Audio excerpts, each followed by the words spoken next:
Добро утро за Славица Анастасовска, правен советник во Хелсиншки комитет. 30 години денеска Хелсиншки одбележува, така да ја изразувам благодарноста што сте дел од Македонија наутро следниве 15 на минути, со оглед на тоа дека денот ви е, предпоставам, со голем број на обврски и активности. Како годинава се одбележува меѓународниот ден на човековите права? Па пред да разговараме како се одбележува, да се вратиме еден чекор поназад, мислам дека е важно да се напомене зашто се одбележува овој ден. Втората светска војна со сите своји прекршувања на масовните права, геноцидот, холокаустот, злосторствата кои што се направени, доаѓа до потреба да се направи една глобална рамка. Така се формира и Генералното собрание на Обединетите нации во 45-та година, која што ја создава практично Универзалната декларација за човекови права, која што пак има за цел да ги афирмира и да ги потврди основните права, фундаменталните права на човекот, за да не се повторува злосторствата кои што се случуваат во Втората светска војна. Се подпишува на 10 и се усвојува на 10 декември, затоа е важен овој ден. Понатаму од оваа универзална декларација се создава и Европската конвенција за човекови права неколку години подоцна во 1955 година. Уште еден многу важен документ кој што нели има за цел уште еднаш да ги потврди правата и понатаму да се тие почитуваат. Денеска се одбележува денот под мото Наши права, наша иднина сега. Се одбележува и во Обединетите нации, низ целиот свет. Тоа е уште еден ден, уште една афирмација колку е важно да се почитуваат овие права за да живееме слободни и еднакви како што заслужува секој човек всушност на оваа планета. 30 години работа во Македонија, 30 години сте на браникот на заштитата на човековите права, па затоа би сакал да посочиме области во кои најчесто се прекршуваат правата на граѓаните во нашава земја. Па ние од нашата работа забележуваме прекршување буквално во сите области во кои што делуваме. Во зависност од контекстот, например, кога беше ковид кризата, забележавме голем број на прекршувања на работничките права. Работничките права се уште и ден денеска се прекршуваат, неплатени прековремени часови, работа во неработни денови, неплатени, несоодветни договори, скратени одмори и така натаму. Дискриминација во здравството имаме дискриминација буквално во сите области, при вработување, при пристап до правда, говор на омраза забележуваме, борбата со говорот на омраза особено е тешко, особено ние го ставаме фокусот тамо затоа што се уште се бориме со препознавање на говорот на омраза, несоодветно казнување од страна на институциите, несоодветна реакција, понатаму и делата од омраза кои што се последица на говорот на омраза. Така што една системска дискриминација, еве колегата во претходниот прилог добро го образложи и во однос на ромите, во однос на маргинализираните заедници, ранливите категории на граѓани, ЛГБТ заедницата. Така што во зависност од контекстот имаме различни прекршувања на човековите права. А бележиме ли барем некаква промена на состојбите кај нас? Ова прекршување на човековите права, верувам, не е само случај во Македонија или во регионот. Се соочуваме на светско ниво, нели со за жал различни прекршувања на човековите права, но и борба да се почитуваат истите, што е добро.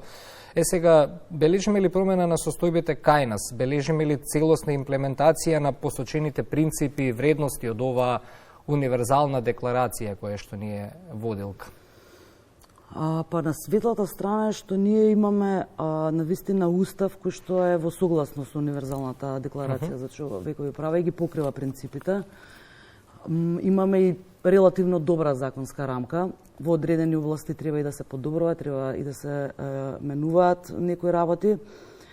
Меѓутоа, ние сепак имаме некогаш напредок, меѓутоа не е линеарен. Се случува да имаме напредок, па на уназадување, па повторно напредок, па уназадување. Како што кажав, има области кои што треба да се работат. Например, имаме недоволно независно судство, имаме висока корупција, не се справуваме најдобро со тоа, довербата на граѓаните не е на највисоко ниво, со право. Имаме тело на еднаквост, Комисијата за спречување и заштита од дискриминација, која што е независно и да речеме дека е солидно поставен на целиот систем за дискриминација, но ние сепак во пракса се соочуваме со предизвици во имплементацијата. Како што кажав, уште имаме проблеми со препознавање на одредени феномени. Се уште правдата некогаш е бавна, некогаш е и недостижна.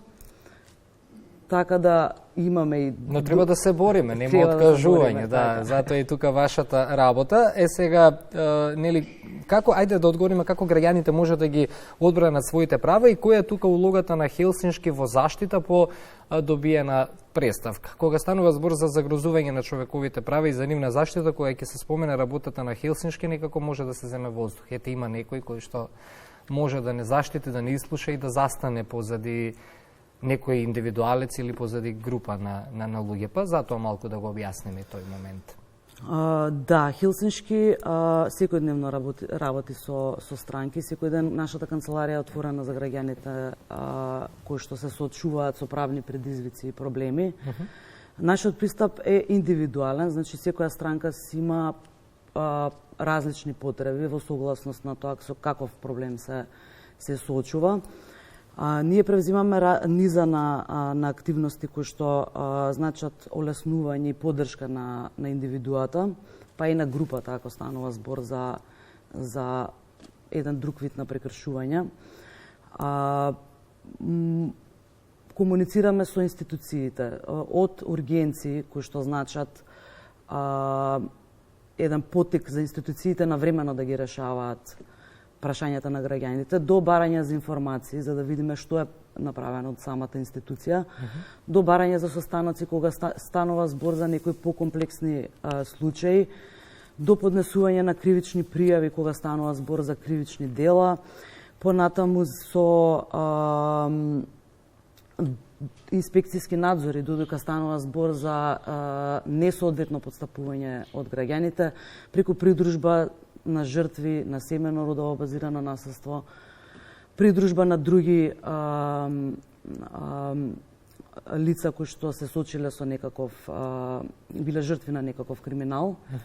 Така што имаме еден широк диапазон на постапување, меѓутоа да не ги ставиме граѓаните во заблуда, ние не застапуваме пред судовите во смисла на адвокатска работа. Значи, тој мандат го немаме, тоа исклучува работа на адвокатите.